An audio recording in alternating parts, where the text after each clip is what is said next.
I hate cleaning, but I love decorating and I love designing. So for Method, while I hated the idea of cleaning, I love the idea of home decor and design. And that's how I brought my passion into that business. So in anything I do, I find my own passion in it. And that's, I think, important because to be really good at something, it has to give you energy back. So that way you can put endless hours into it. Good Monday morning. Have you ever wondered how successful and happy people got their starts? Every success story begins somewhere, often more humbly than you'd expect. I'm Leilani Brown, host of Your First Job, the podcast.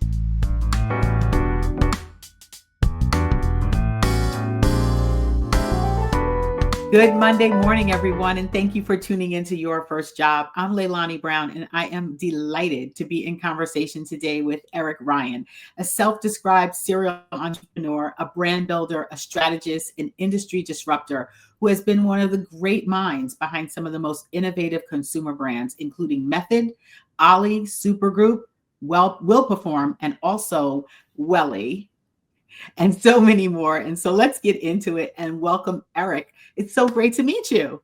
Thank you. Happy Monday. And just to clarify, I'm an advisor of Supergroup. The last thing I'd ever want to do is take too much credit for the amazing work that they do. Understandable. But I was excited when I was looking at the list of things that you've touched, to use that from a broad perspective. And I was like, I know these brands and I'm a user of these brands actively. And I was telling our executive producer, Sam, before, I was like, I know I have Welly Band-Aids in here. I don't really need this Band-Aid, but I don't mind it because it's so cool. So congratulations on all that. And the packaging is very cool too, because this is a box that I will keep and use for travel. So yeah, I'm a little bit of a one trick pony, but the trick seems to keep working. It's a formula that's working. Exactly. So how would you describe, so I gave a little bit of the background and the sort of my understanding of your vocation, as it were, but how would you describe yourself? Oh, I think there's a couple ways to describe it. One is I love, as you kind of explain some of those products, I love creating objects of desire, and I love taking these like really everyday boring products that are a big part of domestic life and elevating them into something that you not just have to buy but want to buy. And if you dig in a little deeper, I think really what I do is I find these categories that take themselves way too serious, and I find a way to bring some inner joy and really your inner child to the forefront of them. So the fact that you're wearing a bandage that traditionally would have been designed for kids with bright colors and patterns, or Method soap that ultimately, the way I thought about it is like, what would your kid want to use? Or Olly, vitamins, which were Gummy vitamins, were really just for kids. Before we try to transform it more into an adult product.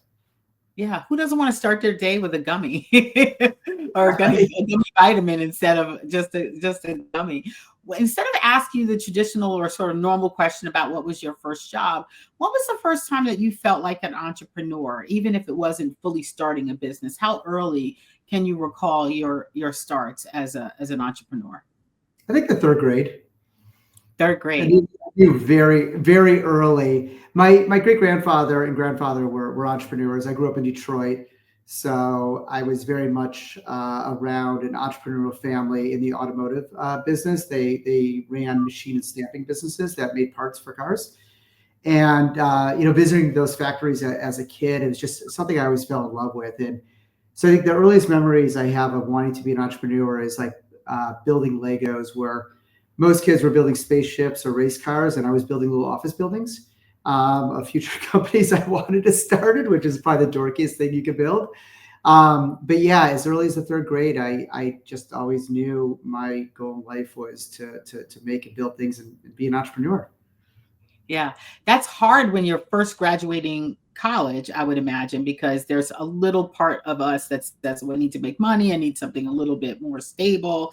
If you had exposure to entrepreneurship early in life, you know that the path is not easy. But was there a defining moment when you said, okay, this is I can't get away from this. This is the only path for me? Yeah, I mean, like then I think again, going back to my childhood, like I knew that was the only path, and you're so spot on. And in high school, I read like every book I could on entrepreneurs, from Sam Walton's book to and Victor Kime's book, who created Gillette. And that was the one theme that kept coming back over and over, is most entrepreneurs, if they're lucky enough to be successful, will have several failures along the way.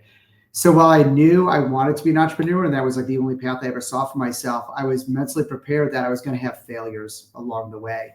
And so as I was in college and then thinking about my first career, I wanted to establish a safety net before I attempted to really be an entrepreneur, knowing that most likely I would fail in that first attempt. What, failure is sometimes shared, and early ventures are often shared, whether it's through family providing some level of seed rounding, or money. We call it a seed round, or a friends and family round, or partnership, or your own money and bootstrapping. How do you really look at this concept or notion of failure in terms of partnership, and did that in any way affect your risk taking? I would imagine. Yeah, no, absolutely. And I think there's two ways. It's a great question. I think there's two ways I thought about it. There's one, to your point, partnership. And so co-founders, your first team members you hire, and then there's the capital piece of it as well. And on the partnership piece, I always encourage entrepreneurs to have a co-founder. And it's often, at the end of the day, entrepreneurship is really a mental game. Like the mechanics of what you do, when you break it down, it's not that hard or different from any other job. It's really this, inner mental game you play with yourself, because you're not just putting, your own self at risk, you're putting your entire reputation at risk. And when things get really hard and you have a partner, it's one thing to let yourself down.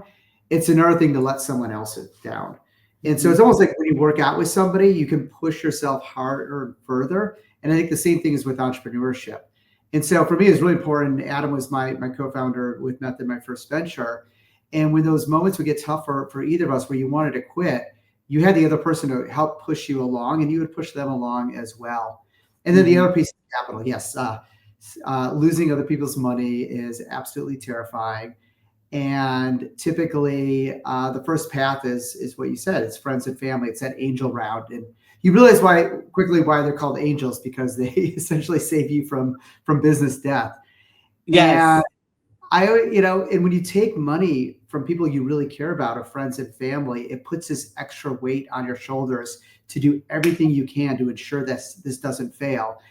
And our first round of capital, they were friends and family. My grandmother gave us $10,000. And there are people who didn't necessarily believe in your idea, but they believed in you, and you didn't want to let them down. And I always joke, the last thing I want to do is come back to the Christmas table and explain to grandma how I lost her $10,000. Yes, absolutely. Well, and I think that that does relate to anything that you're doing when you're selling yourself, even if you're on an interview, or selling and pitching, or selling a product. They're buying you. They're not even buying what your experience is when you're first starting out. They're buying the potential and whether or not they believe in you, and you have to believe in yourself. Some of the products that you have, and we talked about your advising around Supergoop, or some of the other products, that something that you're doing with Serena Williams, for example. You have celebrity, and there's a role for that, but there's probably some other elements of potential partners and or projects that speak to you. How do you assess what is going to be the right fit for you? Because you have probably a lot of choice. So how do you assess potential partners, and then maybe even potential talent for the companies that you build? Yeah, it's funny. It's actually a challenge for me, because as an entrepreneur, I think you have to certainly be an optimist. And so I can look at something, I can see the good in everything. So I try to surround myself with really good pessimists and really good no people, because my nickname is Yes. And I'm definitely somebody who runs through life with a bias to say yes over no. And, for me, there's a couple of core principles. First is whatever the idea is, it's got to be grounded in a major cultural shift or a major macro trend. So you look at the case of Method. Like Method was really built off of two big trends. And this is back, in 2000 when I was working at the turn of the century. So one was the lifestyling of the home, and that was a massive trend that was just starting to take off of people recognizing their home as really a form of self-reflect. I'm losing my train of thought here. A form of self-reflection, I guess, self-expression. Thank you. Long day coming off a board meeting. That's and okay. the other was sustainability, and the fact that people for the first time were thinking about, wait, I pollute when I clean, or I use poison to make my home healthier. So those were two major macro trends of high design and deep sustainability that we built the brand off of. So I look for ideas that are really grounded in a big, what I would call cultural shift like that. And then I look at the team around it. And for me, it's a lot about people and products. And do they have the right people? And the products are really kind of just a souvenir of those people. And then from there, I start getting much more granular around the concept. But those are the fundamentals that have to be in place for it to be a project I want to be involved with. Yeah. You use the turn of phrase, which is dating me and you, which is the turn of the century. And right? I cannot believe that was the case. But it's in our there's a recency around that history. But at the turn of the century, it was the emergence of the .com boom. Everybody was going into tech. It was the sexy thing to be in. It occurs to me that right now we are in another boom, an emerging boom, and that is AI and using AI innovation. At the same time, you were coming in being a disruptor around some major established consumer product goods that were just always done in that way. What encouragement would you give to the class of 2025, for example, to say, there are paths that are not directly AI related or tech related? How did you gain the confidence to do something that was a little, at the time, considered out there? Yeah, no, I think you're right. When we were creating Method, it was, living here in San Francisco, we were right in the heart of e-commerce boom 1.0. And I was doing a lot of consulting work on other startups to try to pay the bills as I was working on Method. And we would get really laughed almost out of the room. When people came in and we were pitching a soap concept, they assumed it was like a soap.com or an e-commerce play. Not like, you're going to create a physical product and put it in a physical store.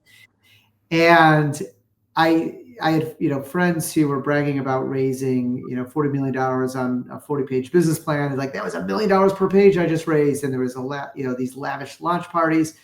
So I was definitely really out of step with where I was living and where the industry was. The challenge I had was I had to really believe in the idea myself, and it had to be something I really understood. And I'm a very tangible individual. And I just couldn't get my head around some of the propositions I was seeing. And they were spot on. They were just a little ahead of their time too, around e-commerce. And ultimately, obviously, we embraced a lot of those emerging technologies. And I think the same thing for AI, of like, AI is going to touch everything in the same way that digital and e-commerce touch everything. But it wasn't the core of the idea. And at the end of the day, it's, the core of any idea goes back to a human connection when you're building consumer products. And so I was much more focused on what was that insight, what was that connection, what was the best way I could manifest it that would drive a successful business. And I think it's the same is true for everybody. It's like, don't get caught up in AI per se, which is almost more the special effects. If that's not your core competency or how your brain is really set up to thrive, focus on the fundamentals, and you're going to find other ways to be able to leverage these technologies. Yeah, you can have an entrepreneurial mindset and be an employee of a company. I would imagine that's a valuable, thing. How do you assess if a candidate has that spark of entrepreneurship, intrapreneurship, we're coming to work for you? Is there assess for that during an interview or a getting to know you period? It's I think one of the hardest things to assess. And over as I've, started these companies from scratch and then scaled them up, I've recruited a lot of people out of big, more traditional companies. And, I always love this idea. I would ask them about, why do you want to leave the Navy and jump on the pirate ship? And building versus managing is a very, very different skill set. Most people say they can do it well and truly believe that, but until you do it, it's almost a little like reading a book about how to swim and jumping in a pool. Like, you actually have to do it, and you won't know until you're actually doing it, whether you're built for it. And I think really the core principle of those who are able to thrive in a startup environment versus a larger organization is your ability to really deal with uncertainty. And startups are incredibly uncertain places to work. Any successful entrepreneur, like, we always gloss over the history of a startup, and it looks very obvious at the end, but it wasn't. Usually Right. every insight unlocks the next. It's a very iterative process. You have to stay very agile. You have to have this very clear vision that you're building, but along the way, it's this incredibly iterative process. And a lot of people really struggle in that environment. So the way that we got most effective of really trying to anticipate if somebody could do it was during our interview process. Very early at Method, we added this thing called the homework assignment. And it would start really at the end of a traditional interview process, where they were given a homework assignment of 3 questions and asked to come back a week later and present to the cross-functional team that they interviewed with. And so it was our way of prototyping how you would really thrive in the uncertainty of a startup. And it's something we would spend a lot of time really trying to figure out someone's character. Can they be a builder versus a manager? Yeah, I love that. I would imagine that 99% of the assignment execution was wrong, but you learned about them through their approach. Totally. And it's also like you're really judging for ego, because it's the idea of a growth mindset versus a fixed mindset, which goes back to a lot around ego. And are you comfortable being wrong? Like, are you comfortable going in an environment where, when we're trying things that have never been done before, like, we're going to obviously be wrong. We're going to make mistakes. Can you quickly learn from that and adjust, versus quickly becoming defensive about your work and more focused on how you're perceived than really rolling up your sleeves, making mistakes, getting dirty, and, creating a great path forward for the company. Yeah. Eric, is there a traditional piece of career advice or life advice or business advice with which you completely disagree with? What's coming up for me is some of the thinking around follow your passions, or, do what you love and you'll never work a day in your life, and et cetera, et cetera, et cetera, which is, I think, very nuanced advice. And also can be impractical when you've got to support yourself and probably, pay back your student loans and pay your bills and sustain yourself. Is there some just bad advice out there that you completely disagree with? And how would you counter it? Yeah, it's a great question. I don't know if there's anything I'd say is bad advice. I would say it's bad if you kind of follow one specific mantra over everything else. And there has been quite a bit of backlash around this idea of following your passion. And I think there's 2 sides to that. Scott Galloway talks a lot about this too. And I think there is truth to, like, understand your talents. Like, what are you really, truly good at? What are your gifts? What are your strengths you can lean into?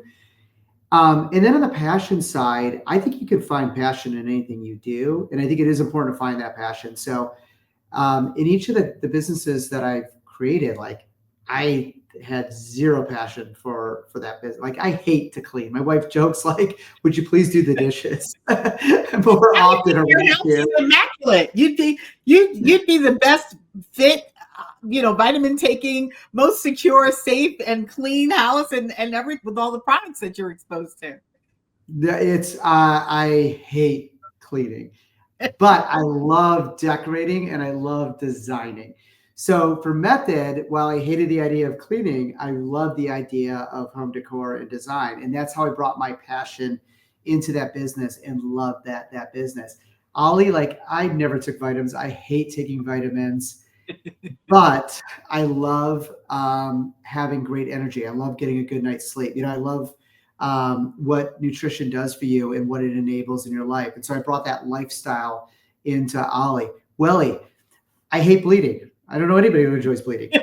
But Nobody likes bleeding. but I do love being very active. I kite surf, I mountain bike, like I ski. I do sports that cause you to bleed.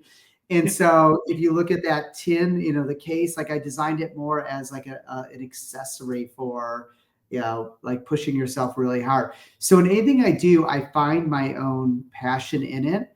And that's, I think, important because to be really good at something, it has to give you energy back. So that way you can put endless hours into it.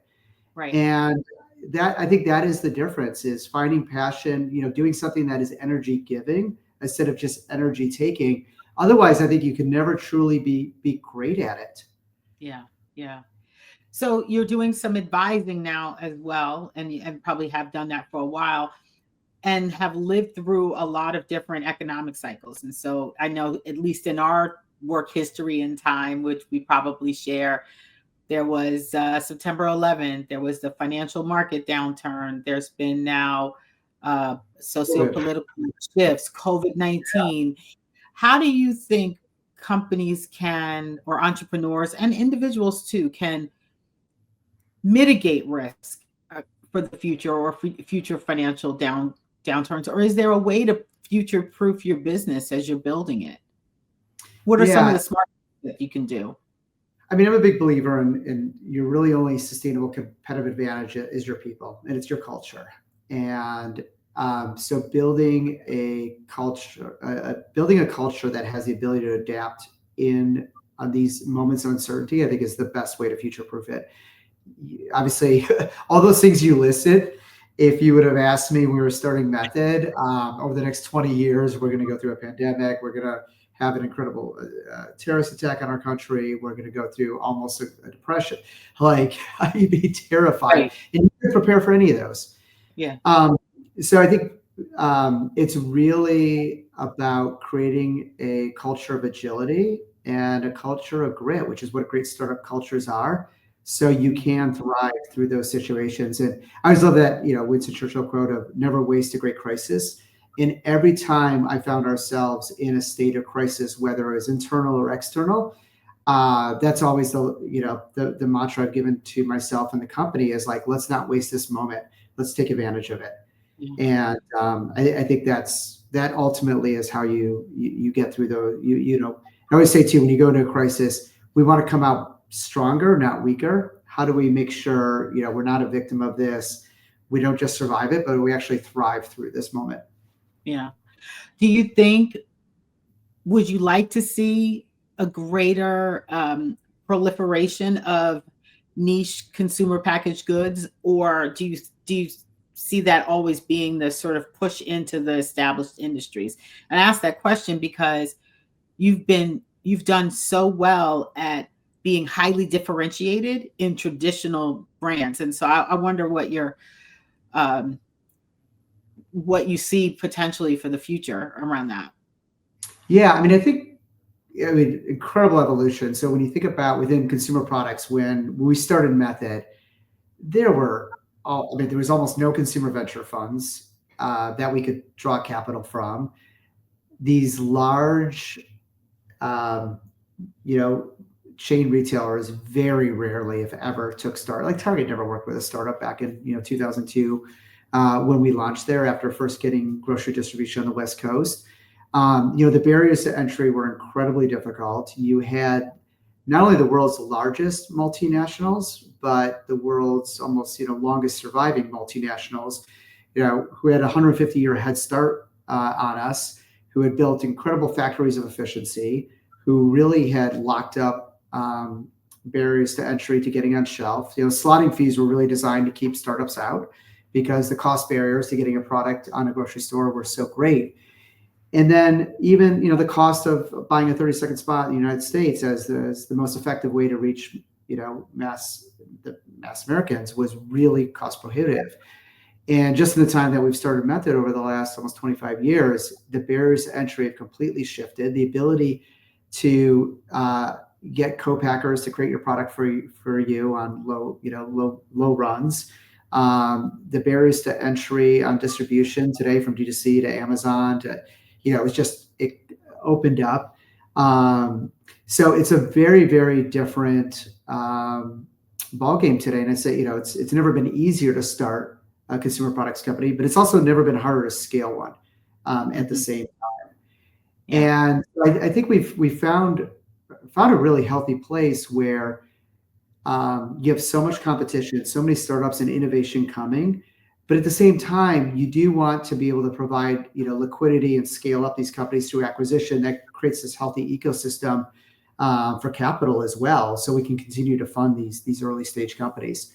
So I think where we're sitting right now, we will start to see a little bit more consolidation again. I think we'll see a few larger multinationals start to do roll-ups and compete against these other multinationals. But I think we're kind of in a healthy place of this great ecosystem of early stage companies in large scale. Yeah. It's the end of February 2025. This will air soon. I know. What a long year it's been. What are you most optimistic about? Oh, that's hard right now. If I could put my phone down and stop looking at the news cycle for the moment. I'm really excited about AI and the implications that's going to have. Obviously, it's going to be disruptive to a lot of industries, but I personally, I'm using it as much as I can for efficiency. But I'm really excited on the impact that's going to have over the next 24 months within consumer products. Yeah, it's a really fascinating time. It's a fascinating time if we embrace it and are not too afraid of it. If we actually go ahead and use it.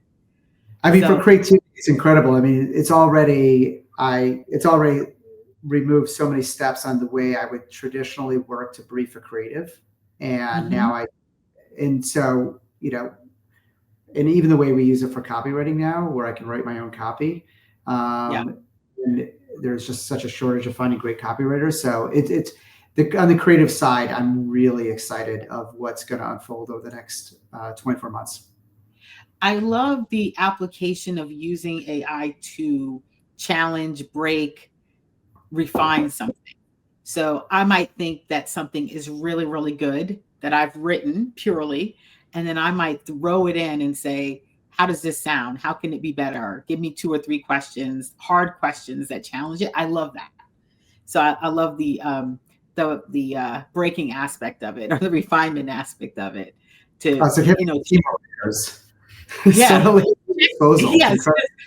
me and just see what I got wrong, because I'm sure that I got a few things wrong. So I also think it's going to create a backlash of what is true, what is real. Yes. And I'm optimistic on the impact that that's going to have on the importance of physical stores, live people, physical product you can touch.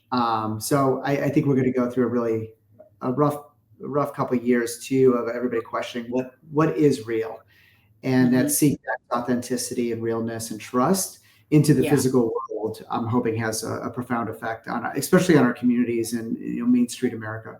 Yeah.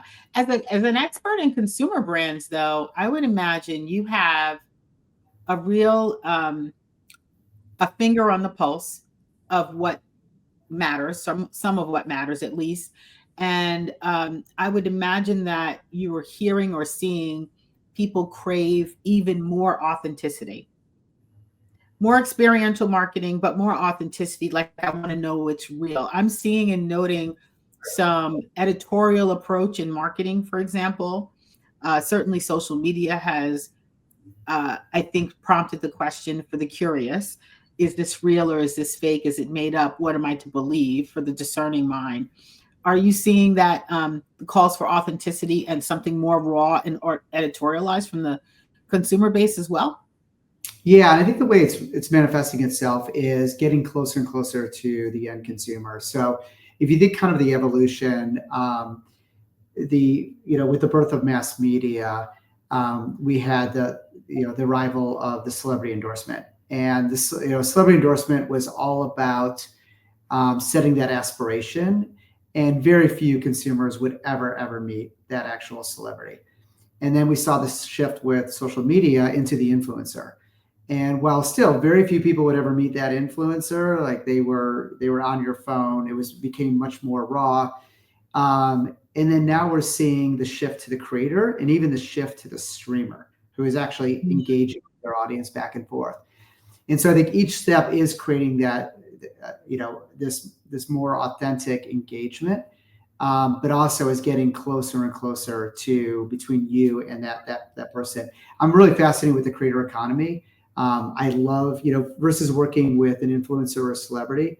I love that they're actually entrepreneurs themselves. They're creating, they really understand their audience. And when you work with them, I think the hardest thing is you have to just give up control.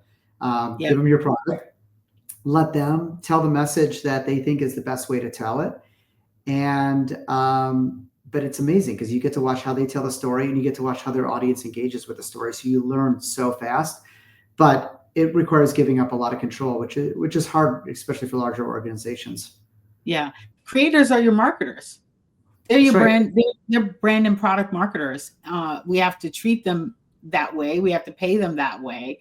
I think that unpacking that as a role, for example, for the class of 2025 and beyond is important too, so that they know that that's to be a creator is to be curious, to be studied of the market, to be studied of the consumer, and to produce something that resonates. So I love that you brought that example up. Any final in real time? It was incredible. No, well, you are incredible. I'm not just saying that. Any advice for anyone starting out on their career journey and, thinking about, what might come in the future? Any advice that you would have for them, or you might have had for Eric at, 21 to 25? It's go into every situation with the mantra, I'm not here to prove myself, I'm here to improve myself. And I think that little flip of growth mindset versus fixed mindset, and anybody starting their career feels this pressure that they have to prove themselves. And the second you kind of give yourself permission, like, no, I'm here to improve myself, you become so much easier to collaborate with. You become somebody people really, truly want to work with. And it just sets you up to be a complete sponge and learn as much as possible. And if you do that, then you'll find you get stuck in that habit for the rest of your career. Anytime I walk into a room, I always tell myself, I'm here to improve myself, not prove myself. And it's one of the things too, anytime when I'm coaching an entrepreneur who's getting ready for a big meeting with Target, and they want to go in, I'm here to, I got to sell this. Like, this is my one shot. Like, no, you're there to improve yourself. And the second they do that and you let that other person in and you listen to them and you ask more questions than speak, I think it's really transformational at any stage of a career, but particularly early in your career. That's a whole word. I'm here to improve myself, not prove myself. Thank you so much for that. This whole conversation, taking the time with us. You are delightful. I wish you continued success. I promise not to pitch you when I meet you, unless you will allow. Absolutely. Thank you so much. Thank you. Really appreciate you having me. Your First Job is a production of Giant Steps, LLC, a company working at the intersection of strategy, culture, career, and education. I'm Leilani Brown, CEO and host of the show. Many thanks to our executive producer, Sam Osborne, and Maxwell Brown for producing our show music and this episode. You can learn more about our company and the podcast by visiting giantstepsllc.com. Thank you for listening.